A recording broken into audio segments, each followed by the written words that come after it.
All right, so just me for now, starting off, waiting for Justin to get here. Figured I'd try my hand at solo podcasting. Oh, there he is. All right, don't you worry, he'll be right here. Um, yeah, solo podcasting. Wonder how psychotic that would get. Just one person in a room with a camera and a microphone, pontificating. Yeah, we're here at kind of peak sakura season in Japan. It's been pretty rainy and windy though, so need to enjoy them while we can, right? Pretty ephemeral beauty that I remember every year. And yeah, it kind of comes out of nowhere and just explodes into this, very slight pink, mostly white, but slightly pink color palette, and goes away so quickly. Especially if it gets windy and rainy there, they're just gone in a week. But yeah, the beauty really just catches me by surprise each time. It's crazy how fast time passes. I don't know. I become more and more aware of it. I guess that's pretty natural as you grow older. But we really are here for such a short amount of time, and it's not really clear what you're supposed to do with it either, right? Like it's what is it to begin with, right? Kind of just pop out of a womb and have to be a human, right? And what are you supposed to do with that? Do you play the game? Do you ascend the corporate ladder, or do you become a hermit, right?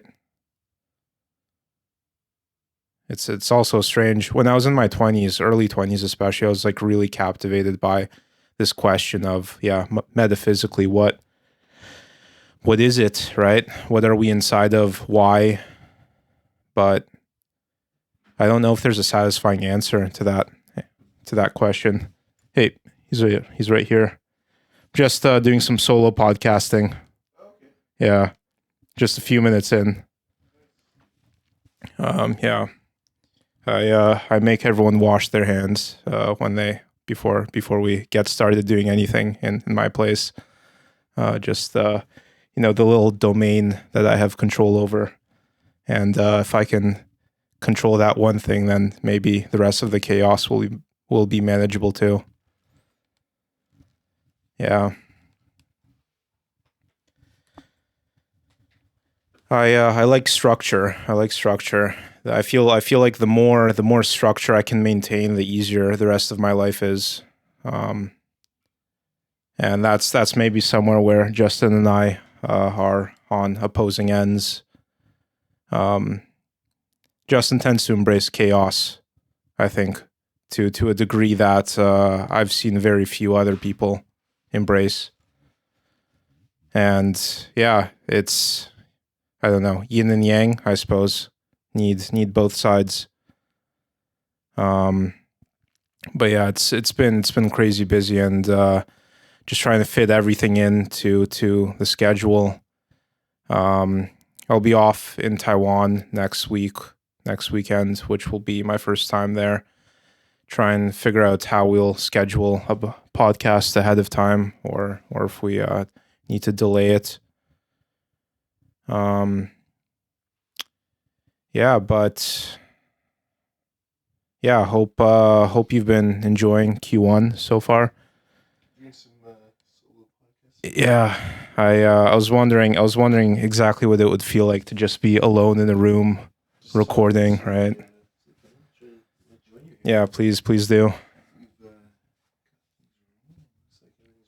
Yeah, I thought let's see here. Should be just click on and we should be good to go. Been meaning to try this actually, like just rolling straight in to it, right?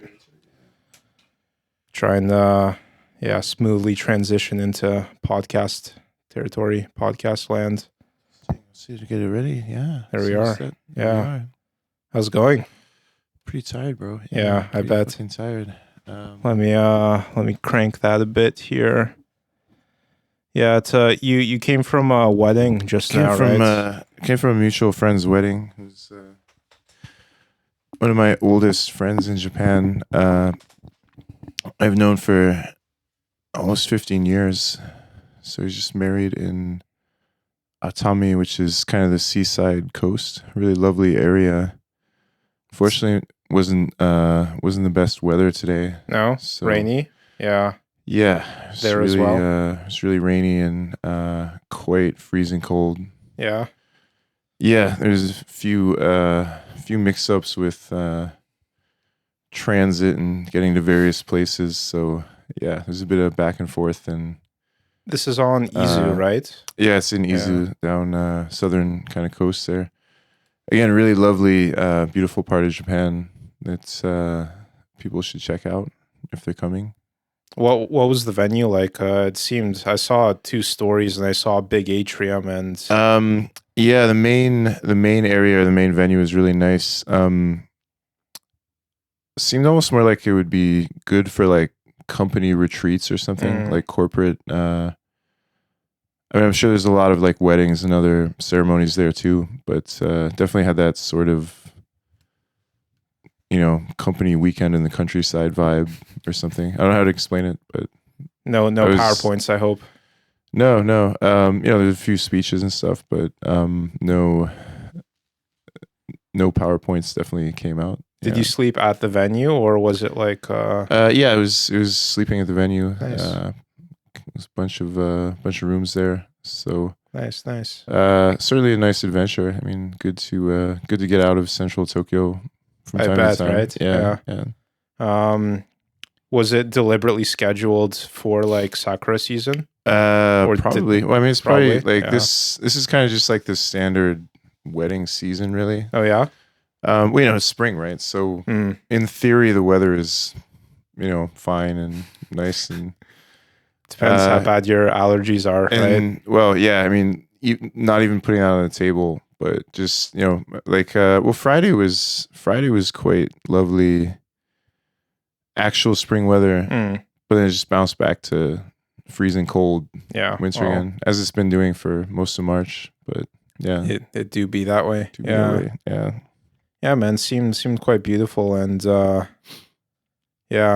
15 years of friendship, right? It's pretty powerful. Time, yeah. It's pretty powerful to know someone through so many. Yeah, and there's a few of his I got to meet his family for the first time, and childhood friends and stuff. So they came over from the US. Yeah, they came over from the US. Wow. So there's a bit of a crossover with that.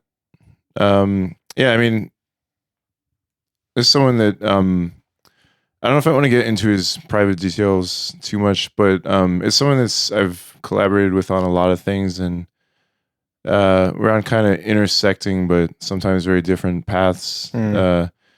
But it still kind of definitely do intersect and kind of inform each other in a lot of ways. So yeah, and he probably would be familiar to people who know me through other contexts and stuff too.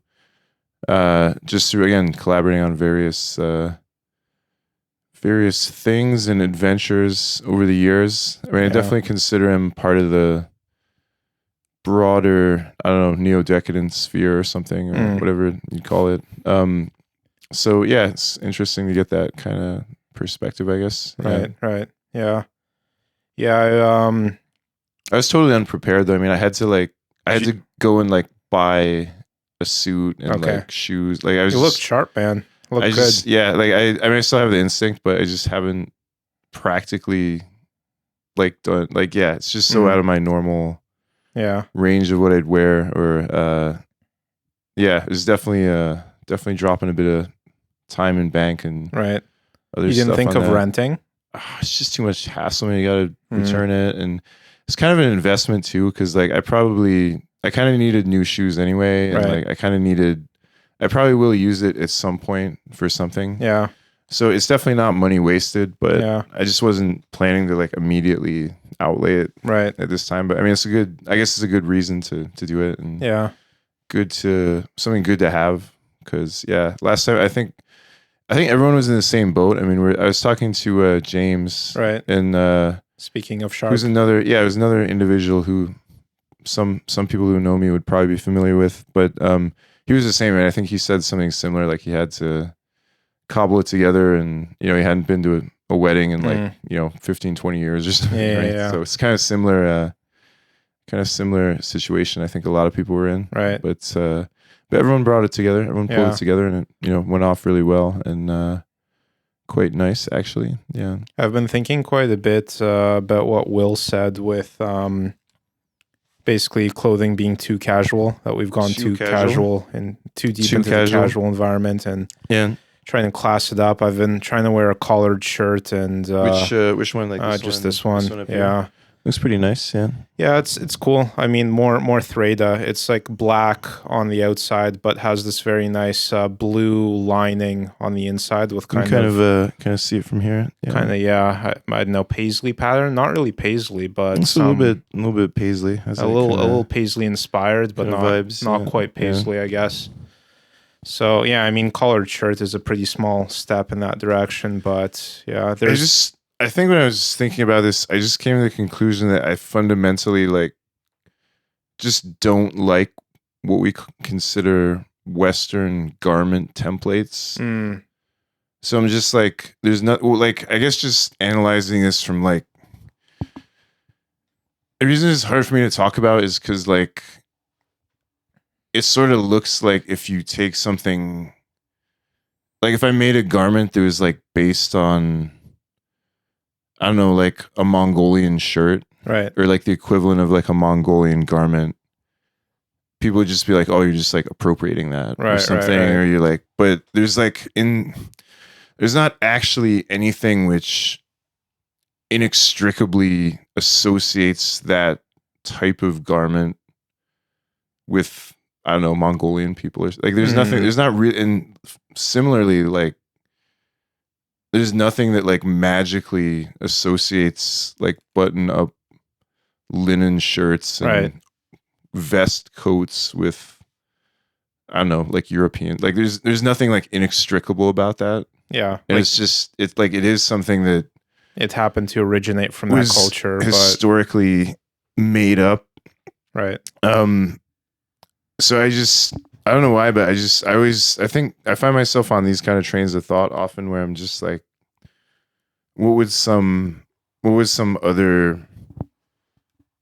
would be an equivalent, okay, just like you said, so let's say you're trying to have a bit sharper or more I don't know, detail oriented, practical clothes for work or something.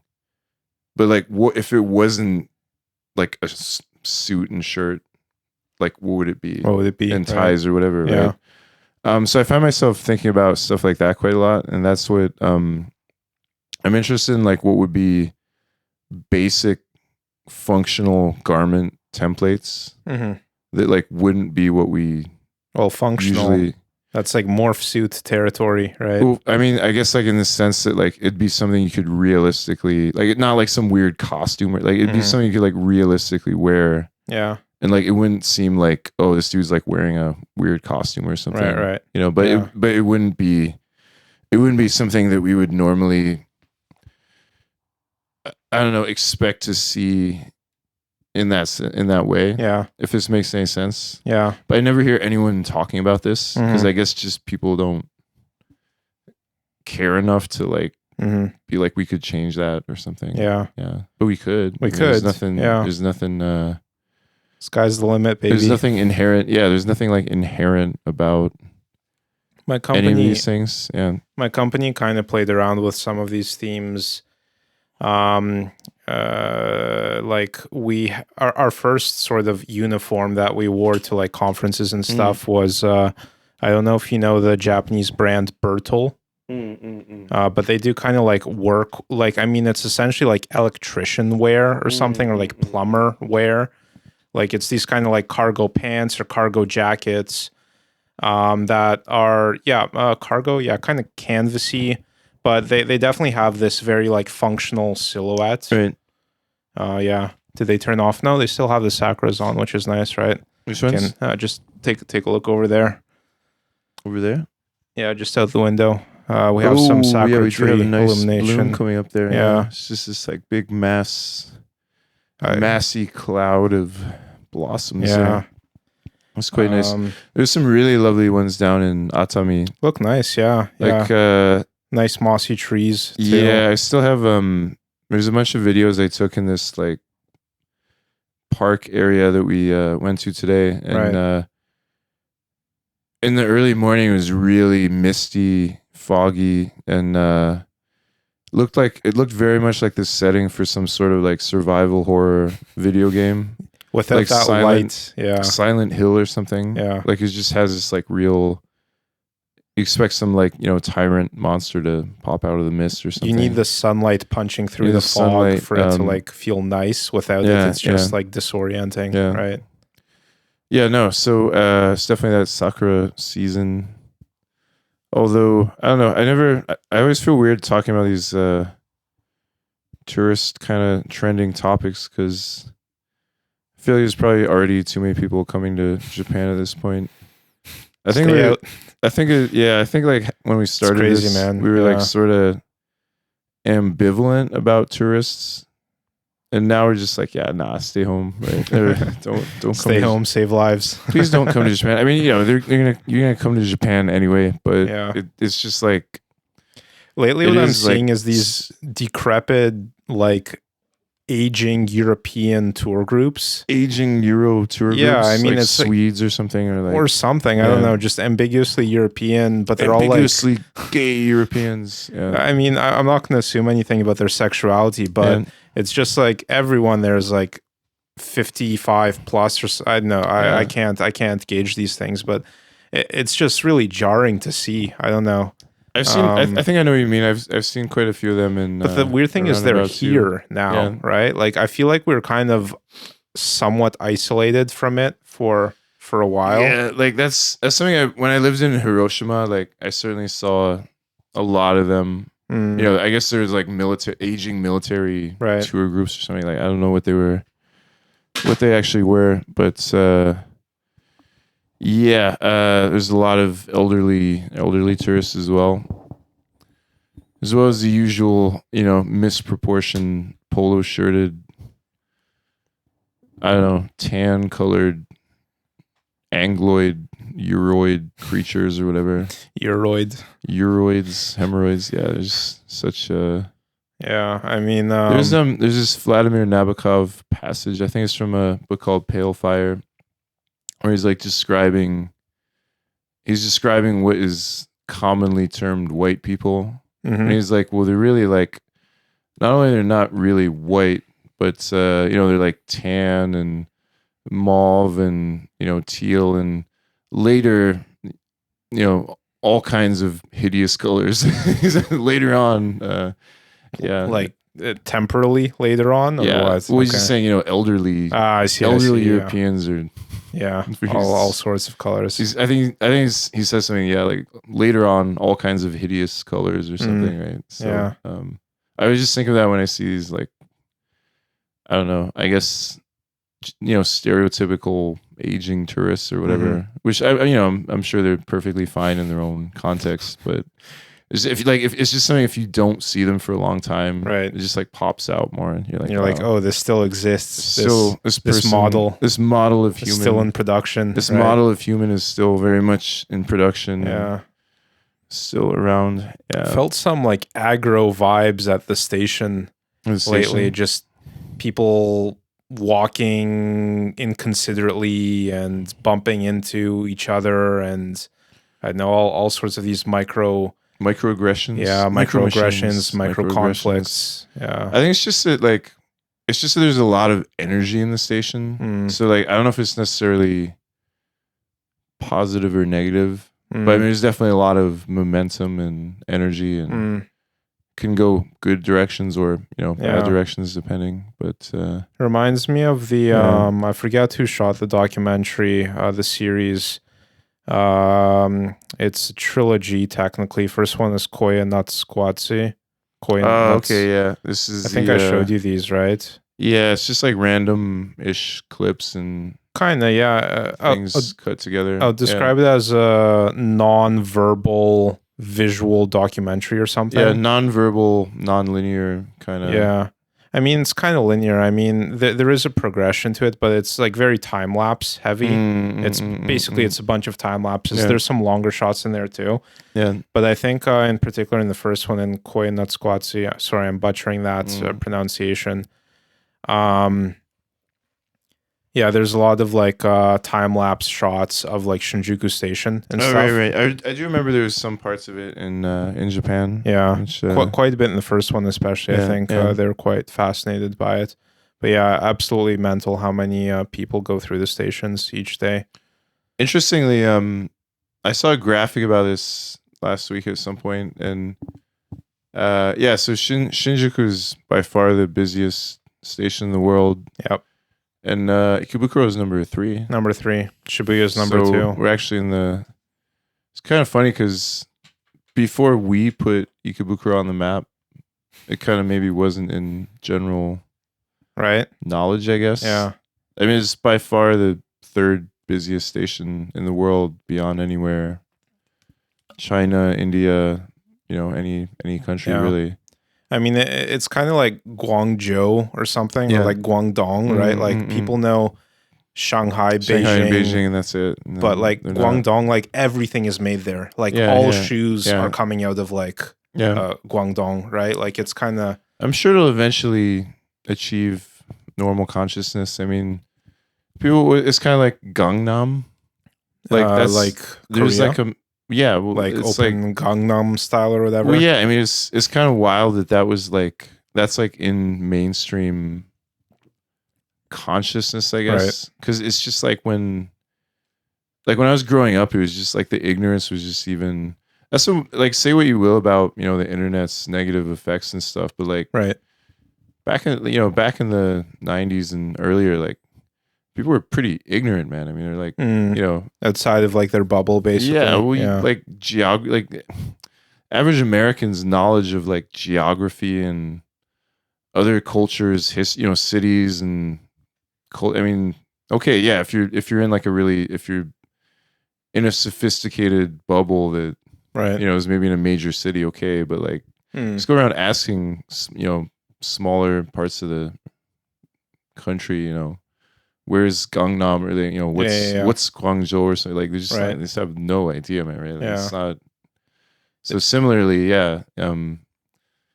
there is a question of how much, like, so do people actually know about Ukrainian history now, or have they just been spoon-fed a narrative? Ukrainians, yeah. Well, it's like, you get what I'm trying to say, right? Like the bubble of awareness is larger, but in reality, a lot of people might be essentially have some propaganda, basically, that was disseminated to them.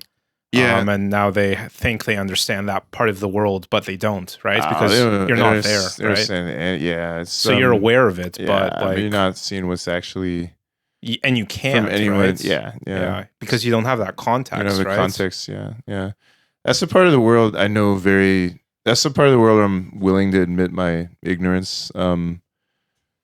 Eastern Europe is certainly not one of my areas of, I don't know, focus or interest too much, I guess. So I certainly have no real grounding in what's coming from where, right? I guess. Yeah. Other parts of the world I feel like I have a pretty solid grounding, but yeah, the one that throws me for a loop sometimes is kind of like the Serbia, Yugoslavia.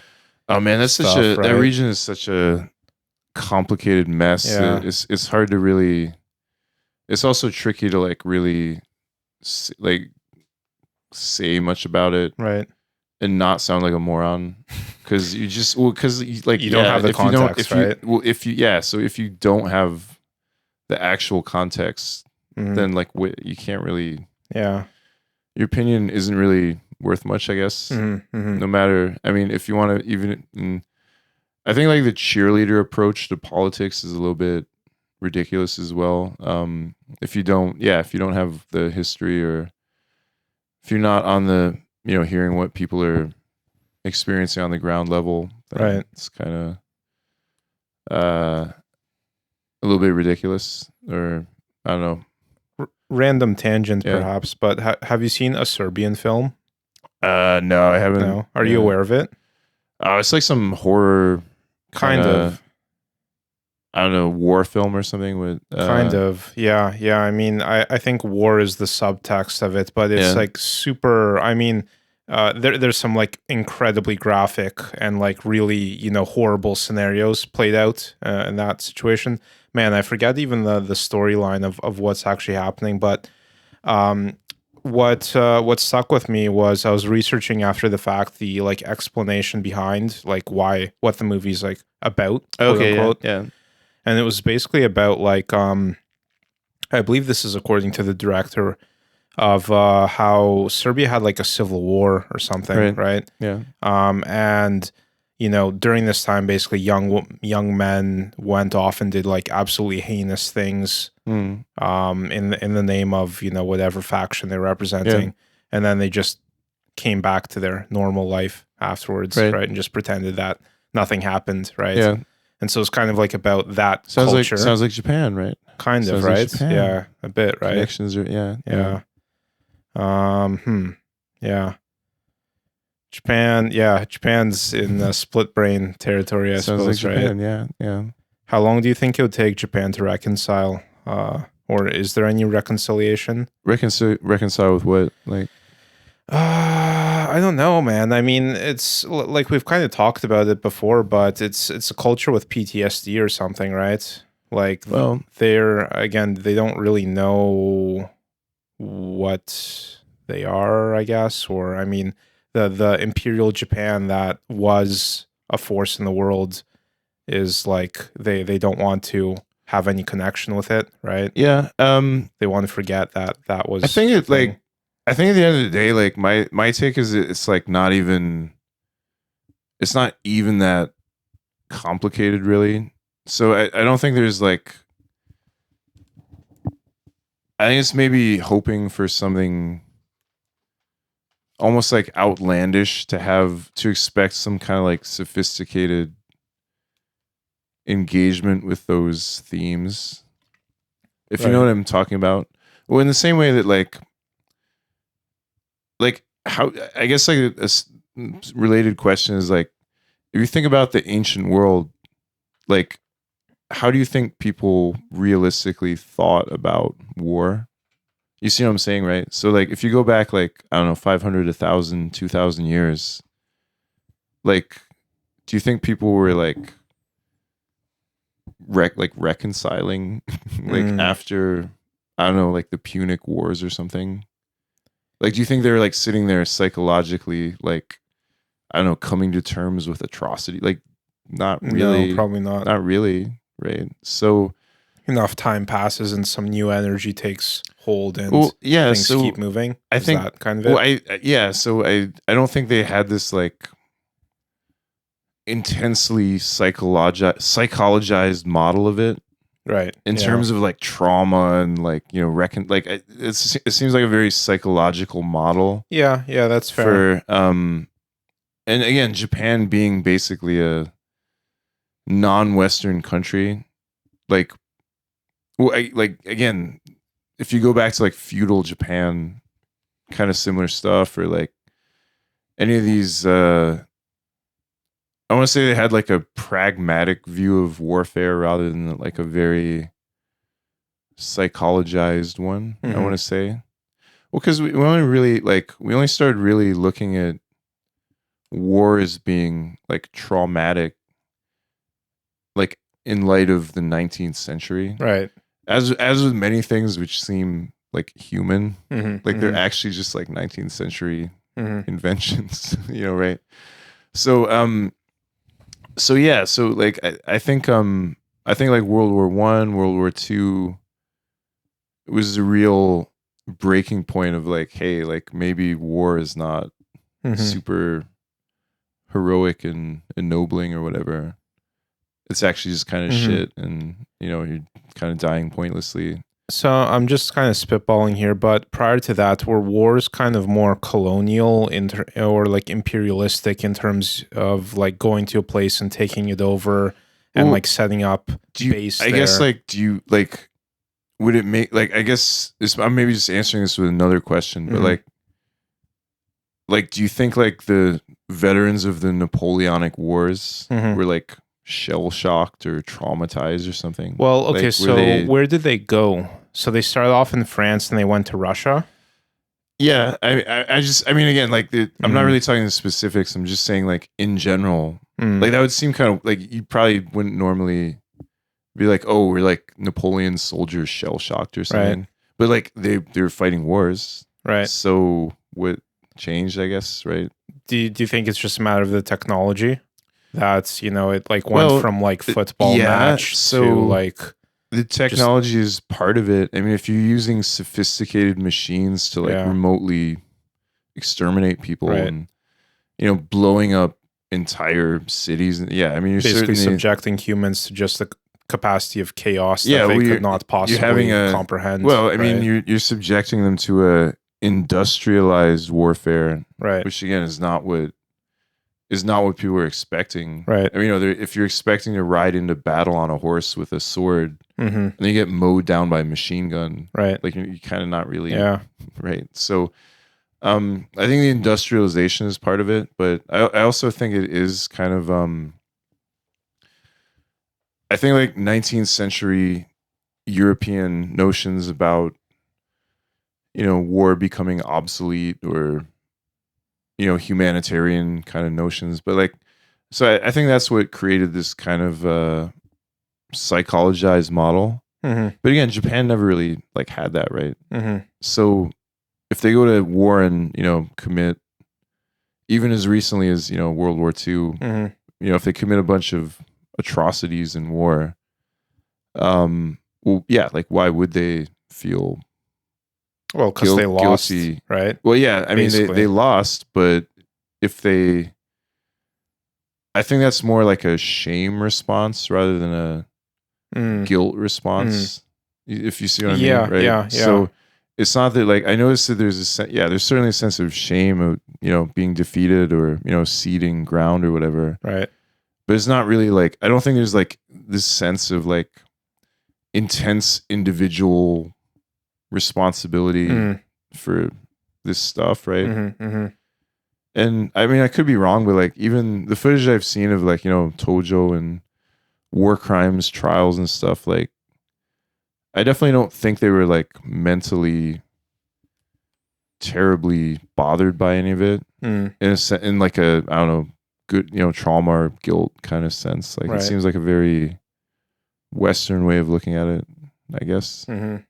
Rather than I did my duty and I failed, and it's kind of shameful to Right. fail, but I Yeah. did my duty. So Yeah. what? Right?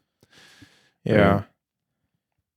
Yeah, I mean, okay, so maybe not PTSD on a cultural level, but yeah, I mean, we've Well, talked it about it is. before. I do think there's. I do think there are elements of, yeah, like repression and other Yeah. uh just not confronting something at a point where it certainly should probably be confronted Mhm.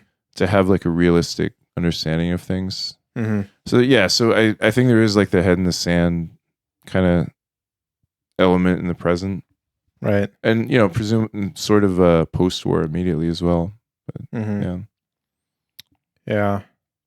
but Serbia and stuff. I mean, yeah, I know so little about that. Those regions that can't really Yeah. I speculate can't too much comment on. either. Can't comment too much on it. Yeah. Other than there's a. I mean, it's interesting. There's someone in the group. There's actually a Slovene neo-decadent Mm. who chimes in from time to time and is just kind of quietly on his own track, and he kind of chimes in with authors and poets from Slovenia and Mhm. other parts of that region, Right. Croatia and stuff, right? Right. So interesting perspective. Again, it's not something I personally have a huge amount of familiarity with, Mhm. but interesting to get that addition of that perspective, I guess. Mhm. Yeah. Mhm. Yeah. Yeah, I mean, despite having roots sort of in that area, I'm so divorced from that culture that Like it's from hard. Russian Yeah, culture. yeah. Don't have too much to add there either. Yeah. But yeah. So how late were you partying last night? Partying Pretty late. pretty fucking late. I Yeah. bet. It was Right. certainly, interesting mix of people and consume things consumed and Hmm. all kinds of stuff. So The sake was flowing. I bet. sake and some other things and lots of good food and Mm. tasty cake and other stuff. So yeah, it was a good time. Definitely pretty exhausting. I guess just because like the trip down there and back is You took the train or what yeah, I took the Shinkansen and then to Shizuoka? to I guess down to where was it's it, kind of okay. Atami. There's a bit of a mix up with the trains. Like everything with transit was a little bit up in the air, and like we're trying to figure out the best fastest route, which took some doing. Were you all together or arriving kind of in I bumped chunks? into James at the station. So Okay. me and James went down together, and then we did manage to coordinate on the way back today. So we're basically all together on the.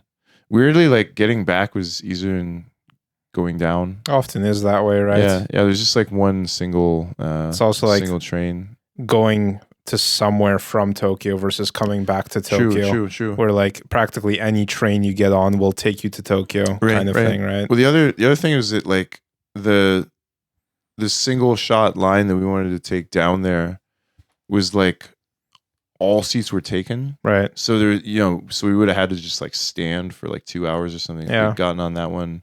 It's a We're good like, core workout though.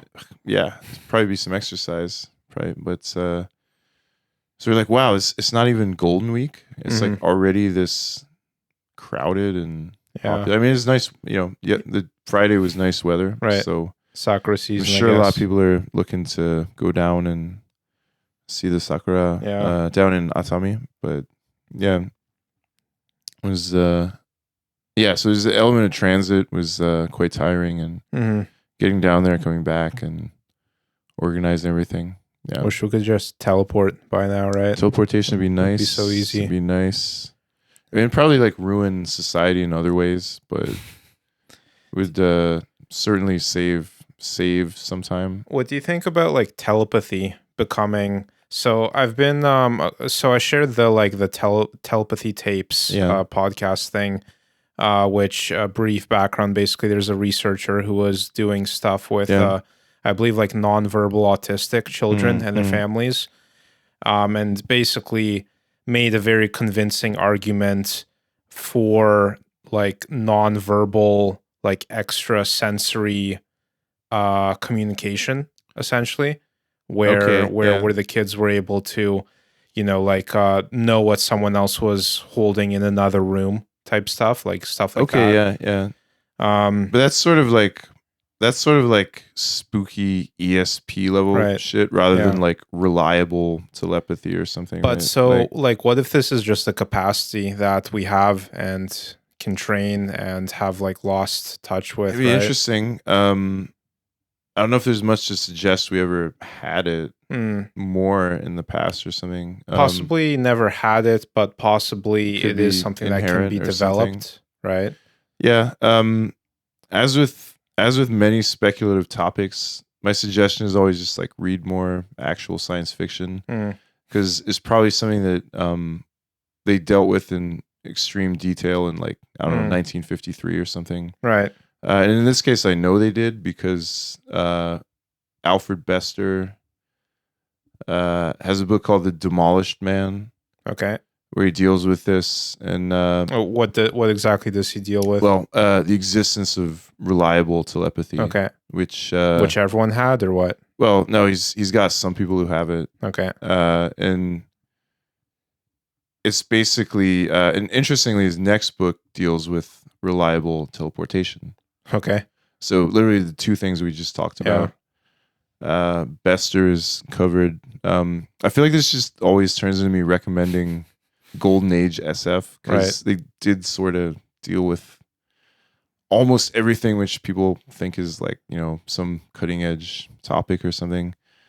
So yeah, the first one, The Demolished Man, is a really interesting book, and really Bester is a really fun writer, and like he also one of the kind of cyberpunk inventors, weirdly enough, but he definitely didn't want to waste your time. He was like, get in there, have an exciting, fun, action-packed book, right? So in the reliable telepathy one, The Demolished Man, I'm trying to remember the plot. Oh, it's like this this businessman wants to kill someone for some reason. But again, because there's reliable telepaths around, like he has to like shield his thoughts. Otherwise they're gonna like figure out he's a murderer. How do you shield your thoughts? Just by thinking something else? Yeah, so intently. He has like this, he like records. I think he has like some record of like really. He uses like earworms, right? So he just like gets a song stuck in his head, right? And then he just uses that to like shield what he's actually thinking about, right? Or something, with this like endless repetitive song phrase or whatever. Interesting book. And he also so again, there's like telepathic police and everything, as you'd imagine there like would be, right, if this was a reliable thing, right? So it gets into kind of the role of realistic, corruption, and what would a telepathic police force like actually be, right? Because it'd probably be pretty scary too, right? You don't exactly want telepathic police, right? Yeah. So it gets into that, but it's definitely a book I would recommend. It's definitely a classic, and you'd probably read it in like a day or two. It's very fast paced, and kind of raises a lot of these questions. And then the next one, the one called the Star Is My Destination, is the one that deals with reliable personal teleportation, right? Which I can't remember why, but yeah, it's like, okay, like individual teleportation is apparently like an inherent human potential. So eventually things get to the point where individuals can reliably personally teleport to like anywhere they can kind of visualize, which again like effectively changes society to the point where it's kind of crazy. And they do have they have parties which are like simultaneously in like London, Tokyo, and New York. Yeah. Because if you can just you can immediately be in another room, you can be over here, you can be there, right? So the boundaries between places get kind of meaningless, right? Right. So like a party can be in 3 cities at once, because it just can't, right? Because you can just like entering another room. Yeah, you can just pop into the next city over here, over there, right? So everyone's just popping left and right, and other planets, right, and stuff like that, right? So what's the requirement for going somewhere? Like, do you have I think to you have to be able to like, clearly visualize it, if I remember right. I think that's part of the plot too. Like one of the, if I remember right, the part, because they call it jaunting, like teleporting. So I think one of the plot points is the protagonist is the first person to like learn to do it through space. Because again, like if you're in outer space, you can't really like visualize another. If you haven't been to like another planet, you can't really like visualize it. But I think at the end he like figures out how to teleport through space, and then the implication being that then we're going to be able to actually colonize the universe, because if we can just teleport to other planets, and distance doesn't really matter, right? What strikes me with these two novels is it's dealing with this ability or technology seemingly in pretty early phases of it. Yeah. Because like the phenomena of having to even hide your thoughts. From telepathic agents, right? Yeah. That like eventually that would no longer need to happen, right? It gets into the zone of like what would be like a telepathic hacker, right? That could like read your thoughts whether you wanted them to or not, right? So that's kind of what it. But what about like a telepathic society where like any question of hiding your intention Yeah. is just like it's a moot point, right? Because you just know everything about everyone. Yeah. But with And- that, I mean, that's kind of I feel like it's a bit of a deeper question. Is Right. like, because whatever that society would be like, it certainly wouldn't be like probably what we would consider like a human society, because then what would that even mean, I guess? So I guess that's kind of a deeper, why I'm asking it. yeah, so I guess that's kind of a deeper maybe issue or something. Yeah. I mean, whether it would just turn into some, group mind or something, like what would that even really, would there be barriers between minds at that point if there wasn't? In this vein, I kind of wonder, like, so part of human sexuality is fetishes, right? And these are very like taboo in some sense, right? Where like people are really not receptive, or it's like disgusting to hear about someone else's fetish, right? But like imagine, so what would a society be where you could you were aware of everyone's fetish, right? Like, so there's kind of two forks in the road, right? Either this becomes kind of a society of radical acceptance, right? Where you realize that, oh, like everyone is, fucked up, quote unquote, right? Or it turns into a witch hunt, right? Right. And, some faction of society effectively like eradicates everyone who they find distasteful for whatever content of their consciousness that is there. So that's the fork I see. Yeah, well, I think we already sort of live in that in a way. I mean, I think we're certainly, in some ways, there's certainly not as much repression of any kind of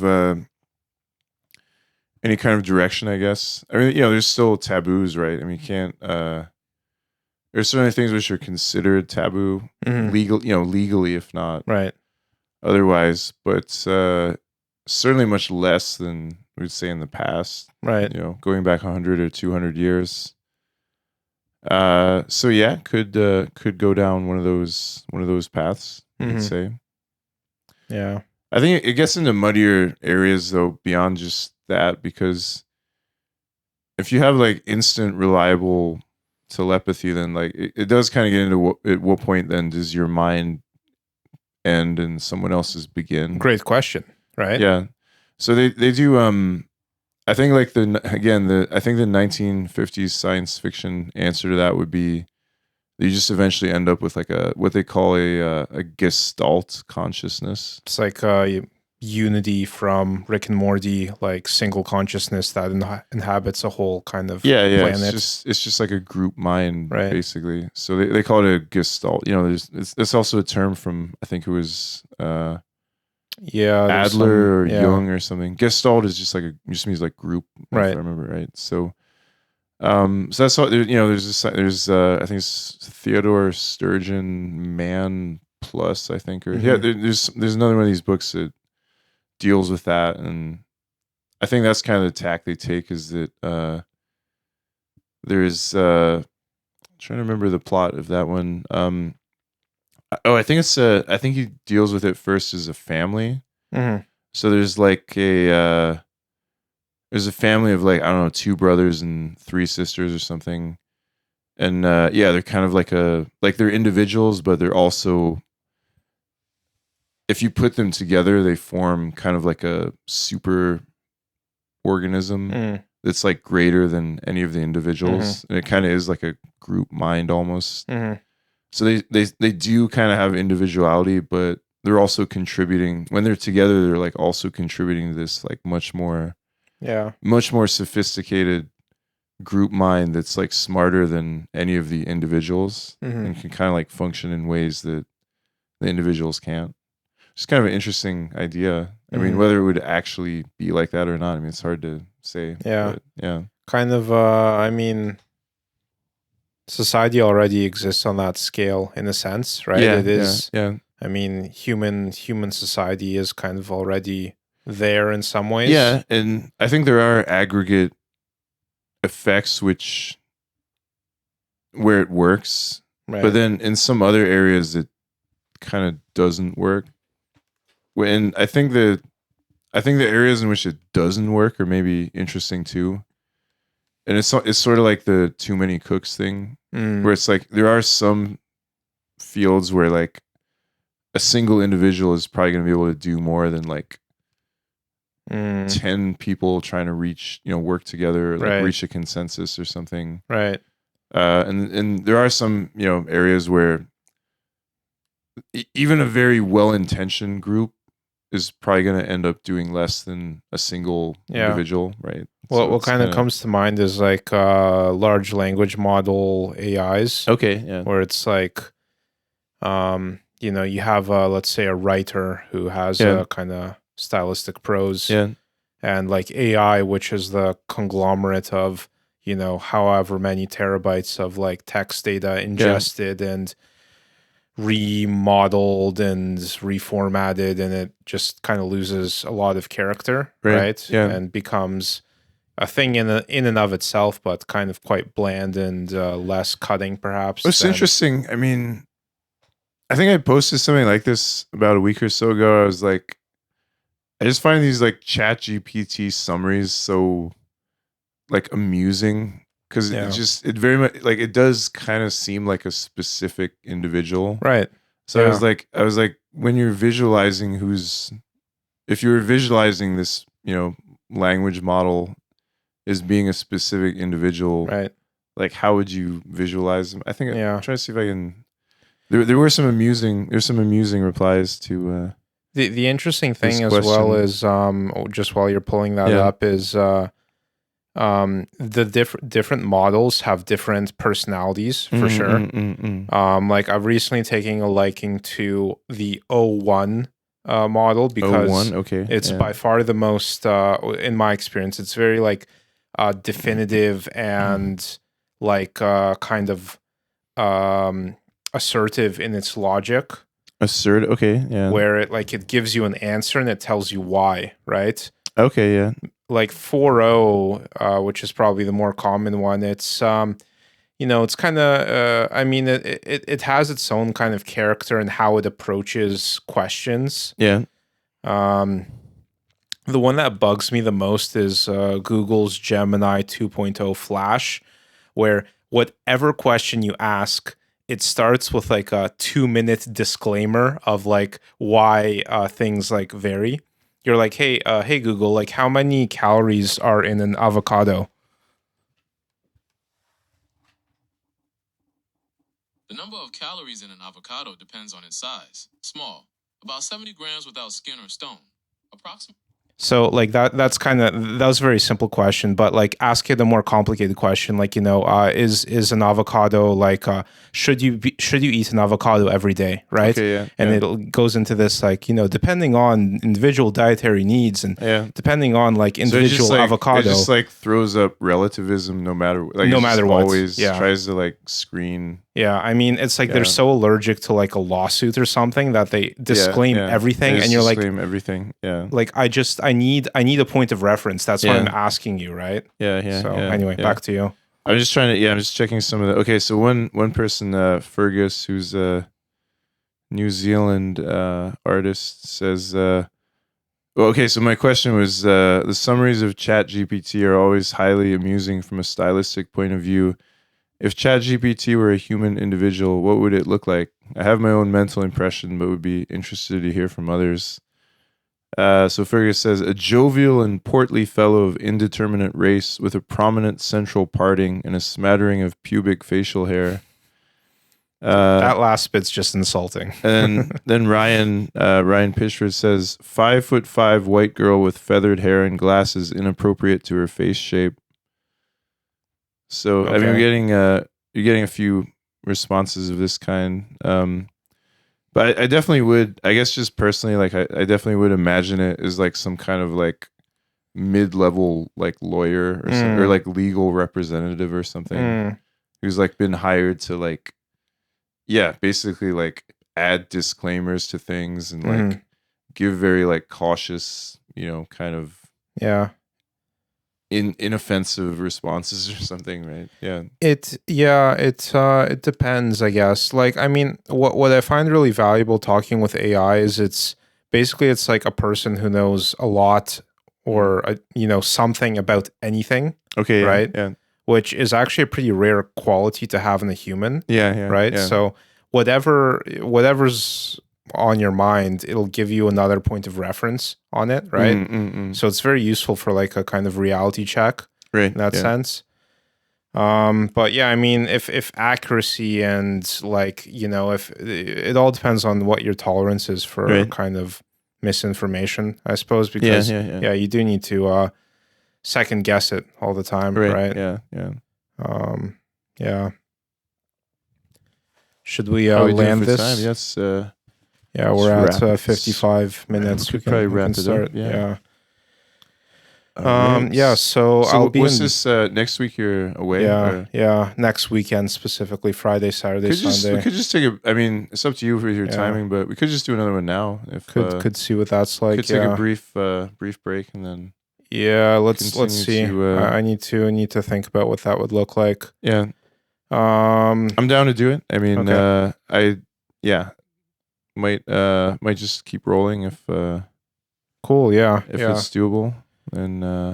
We also just have a shorter episode. I mean, there's nothing like really compelling a certain length of episode. Yeah, not in our current paradigm, I suppose. There's nothing. Right? Yeah, I mean, it could just be 30 minutes, or could be 30. Could have a briefer episode or something. There's nothing really. Yeah. Mandating certain length, I guess. Yeah. Yeah. We can chat a bit more about that. Yeah. But yeah, I mean, thanks for listening, I suppose. Anything you want checked out? I think that's about it. Yeah. Okay. Right. Okay. Have a good week. Take care. Later.